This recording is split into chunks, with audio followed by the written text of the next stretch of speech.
ഈ പ്രസാധന ചടങ്ങിൽ ആളുകൾ പങ്കെടുക്കുന്നതിനെ തടയാനുള്ള ഒരു ശ്രമം കഴിഞ്ഞ 2-3 ദിവസമായി നടന്നുകൊണ്ടിരിക്കുകയാണ്. 2 ദിവസം മുമ്പ് പോലീസിൽ നിന്ന് ഈ പുസ്തക പ്രകാശന ചടങ്ങ് മാറ്റിവെച്ചിട്ടുണ്ടോ എന്ന് എന്നോട് അന്വേഷിക്കുകയുണ്ടായി. ഞാൻ പറഞ്ഞു, അങ്ങനെ മാറ്റിവെച്ചിട്ടില്ല, അത് നിശ്ചയിച്ച രീതിയിൽ തന്നെ നടക്കും എന്ന് സൂചിപ്പിച്ചു. അന്ന് തന്നെ ഉച്ചയോടുകൂടി 2-3 മാധ്യമ പ്രവർത്തകർ എന്നെ വിളിച്ച് ഇതേ കാര്യം അന്വേഷിച്ചു. ചോദിക്കാൻ എന്താ കാരണം എന്ന് അന്വേഷിച്ചപ്പോൾ നവമാധ്യമങ്ങളിൽ ഇങ്ങനെ ഈ പുസ്തക പ്രകാശന ചടങ്ങ് മാറ്റിവെച്ചതായി പ്രചരിക്കുന്നുണ്ട്, അതുകൊണ്ട് വിളിച്ചതാണ് എന്ന് അവരും സൂചിപ്പിച്ചു. വൈകുന്നേരമാകുമ്പോൾ സുഹൃത്തുക്കളിൽ പലരും വിളിയോട് വിളിയാണ്, ഇത് മാറ്റിവെച്ചിട്ടുണ്ടോ എന്ന അന്വേഷണമാണ്. അങ്ങനെ മാറ്റിവെക്കേണ്ടുന്ന ഒരു കാര്യവും ഉണ്ടായിരുന്നില്ല, മാറ്റിവെക്കാനൊട്ട് തീരുമാനിച്ചിട്ടുമില്ല. ഈ പ്രകാശന ചടങ്ങിലേക്ക് വരുന്ന ആളുകളെ നിരുത്സാഹപ്പെടുത്തുക, തടയുക എന്നതായിരുന്നു ഇതിന്റെ പിന്നിലുള്ള ഉദ്ദേശം എന്നാണ് മനസ്സിലാക്കുന്നത്. ഈ പ്രശ്നം ആരംഭിച്ച ഘട്ടം മുതൽ പയ്യന്നൂരിൽ ഒരു സംഘർഷ അന്തരീക്ഷം സൃഷ്ടിക്കുന്നതിന് വേണ്ടിയുള്ള ശ്രമങ്ങൾ നടന്നു വരുന്നത് നിങ്ങൾക്കെല്ലാം മനസ്സിലാക്കാൻ സാധിച്ച കാര്യം. ഇവിടെ 2 രാഷ്ട്രീയ പാർട്ടികളുടെ പ്രകടനം നടന്നപ്പോൾ അത് ആക്രമിക്കപ്പെടുന്ന അവസ്ഥയുണ്ടായി. എന്റെ വീടിന് മുമ്പിൽ പ്രകടനം നടത്തി ഗേറ്റിന് മുമ്പിൽ വെച്ച് പടക്കം പൊട്ടിക്കുന്ന അവസ്ഥയുണ്ടായി. എന്നെ അനുകൂലിക്കുന്ന, ഇപ്പോൾ ഇവിടെ സ്വാഗതം പറഞ്ഞ പ്രസിഡന്റിന്റെ ബൈക്ക് ഒരു രാത്രിയിൽ തീവച്ച് നശിപ്പിക്കുന്ന ഒരവസ്ഥയുണ്ടായി. പൂർണ്ണമായും ആ ബൈക്ക് കത്തിച്ചു കളഞ്ഞിരിക്കുകയാണ്, അത് ഉപയോഗിക്കാൻ പറ്റാത്ത നിലയിലാണ്. ഇതുപോലുള്ള ഒട്ടേറെ സംഭവങ്ങൾ ഉണ്ടായതിന്റെ ഭാഗമായി ഈ പുസ്തക പ്രകാശന ചടങ്ങ് അലങ്കോലമാകാൻ സാധ്യതയുണ്ടോ, അല്ലെങ്കിൽ അലങ്കോലമാക്കാൻ ചിലർ പരിശ്രമിക്കുമോ എന്ന സംശയം ഞങ്ങളിൽ ഉയർന്നു വരികയും അതിന്റെ ഭാഗമായി ബഹുമാനപ്പെട്ട കേരള ഹൈക്കോടതിയെ സമീപിച്ച് ഈ ചടങ്ങിന് പോലീസ് സംരക്ഷണം ആവശ്യപ്പെടുകയും ബഹുമാനപ്പെട്ട ഹൈക്കോടതി അത് അനുവദിക്കുകയും ചെയ്തിട്ടുണ്ട്. അതിന്റെ കൂടി അടിസ്ഥാനത്തിലാണ് ഈ പരിപാടി നടക്കുന്നത്. ഞാൻ ഉന്നയിച്ച വിഷയങ്ങൾക്കൊന്നും മറുപടി പറയാൻ ബന്ധപ്പെട്ടവർ തയ്യാറാകുന്നില്ല എന്ന് മാത്രമല്ല, ഏത് വിധത്തിലും ആളുകളെ ദ്രോഹിക്കുക എന്ന സമീപനം തുടരുകയാണ്. ഇന്നലെ വെള്ളൂരിൽ തന്നെ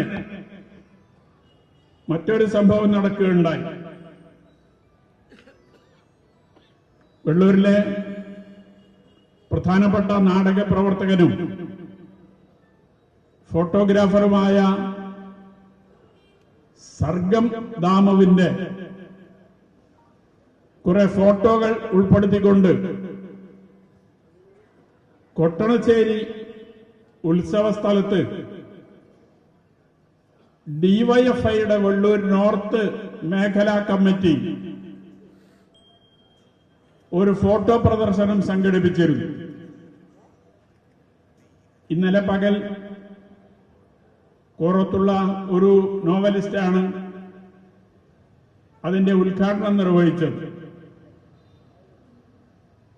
രാത്രി ഒരു 10-11 മണിയാകുമ്പോ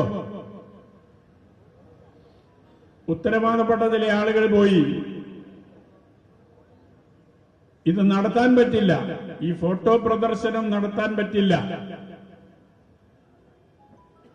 ഡിവൈഎഫ്ഐക്കാരോടാണ് പറയുന്നത്. അവരുടെ നേതൃത്വത്തിൽപ്പെട്ട ചിലർ തന്നെയാണ് പറയുന്നത്. എന്താ കാരണം എന്ന് അന്വേഷിച്ചപ്പോ ദാമു സർഗത്തിന്റെ ഫോട്ടോ ആണ് ഇതിൽ കൂടുതൽ, അതുകൊണ്ട് ദാമു സർഗത്തിന്റെ ഫോട്ടോ അങ്ങനെ പ്രദർശിപ്പിക്കേണ്ടതില്ല എന്ന നിലപാട് സ്വീകരിച്ചുകൊണ്ടാണ് ആ ഫോട്ടോ പ്രദർശനം നിർത്തിവെക്കാൻ ഇടപെട്ടത്. ഇന്നലെ രാത്രി 10-11 മണിയോടുകൂടി ആ പ്രദർശനം അവസാനിപ്പിക്കുകയാണ് ചെയ്തത്. ഇന്നവര് പുനരാരംഭിക്കും എന്നൊക്കെ പറഞ്ഞിരുന്നു. പുനരാരംഭിച്ചിട്ടുണ്ടോ എന്നറിയില്ല. ഇതുപോലുള്ള സംഭവങ്ങൾ നമ്മുടെ പ്രദേശത്ത് ആവർത്തിച്ചുകൊണ്ടിരിക്കുകയാണ്. യഥാർത്ഥത്തിൽ ഉന്നയിച്ച വിഷയങ്ങൾക്ക് മറുപടി പറയാനില്ലാത്തതുകൊണ്ടാണ് ഈ നിലയിൽ പ്രകോപനമുണ്ടാക്കാൻ, അക്രമങ്ങൾ സംഘടിപ്പിക്കുന്ന നിലയിലേക്ക് മുന്നോട്ടു പോകാൻ സന്നദ്ധമാകുന്നത് എന്നതാണ് സൂചിപ്പിക്കാനുള്ളത്. ഞാൻ ഈ പ്രശ്നം ഉന്നയിച്ചപ്പോ എന്നെ വ്യക്തിപരമായി അധിക്ഷേപിക്കുന്ന പ്രചരണങ്ങളാണ് നവമാധ്യമങ്ങളിലൂടെയൊക്കെ നടത്തിക്കൊണ്ടിരിക്കുന്നത്. ഞാനെന്തോ മോശക്കാരനാണ് എന്ന് വരുത്തി തീർക്കുന്നതിന് വേണ്ടിയുള്ള വലിയ തോതിലുള്ള പ്രചാരവേല നവമാധ്യമങ്ങളിലൂടെ നടത്തിക്കൊണ്ടിരിക്കുകയാണ്. ഈ സദസ്സിനു മുമ്പാകെ പറയാൻ പോലും പറ്റാത്ത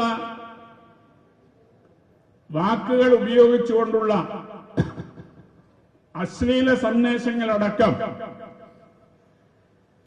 ഈ നവമാധ്യമങ്ങളിലൂടെ വന്നുകൊണ്ടിരിക്കുകയാണ്. വ്യക്തിപരമായി തേജോവധം ചെയ്യാൻ സാധിക്കത്തക്ക നിലയിലുള്ള തനി കള്ളത്തരങ്ങൾ, അസത്യം പ്രചരിപ്പിക്കുന്ന നിലയിലേക്കും കാര്യങ്ങൾ മാറിക്കൊണ്ടിരിക്കുകയാണ്. ഗീബൽസിന്റെ സിദ്ധാന്തം എന്ന് പറയുന്നത് ഫാസിസ്റ്റ് കാലത്ത് അവരുപയോഗപ്പെടുത്തിയതാണ് എങ്കിൽ ഫാസിസത്തിന്റെ പഴയകാലത്തെ അന്ത്യത്തോടുകൂടി, പുതിയ കാലത്ത് പുതിയ രീതിയിൽ തിരിച്ചു വന്നുകൊണ്ടിരിക്കുകയാണ്, അന്ത്യത്തോടുകൂടി അത് അവസാനിച്ചു എന്ന് നമുക്ക് കരുതാനാകില്ല. പുതിയ കാലത്ത് പുതിയ രീതിയിൽ പുതിയ പലരും ആ സിദ്ധാന്തം നടപ്പാക്കുന്നതിന് വേണ്ടിയുള്ള പരിശ്രമങ്ങൾ നടത്തിക്കൊണ്ടിരിക്കുന്നു എന്നതാണ് ഇതിലൂടെയെല്ലാം നമുക്ക് കാണാൻ സാധിക്കുന്നത്.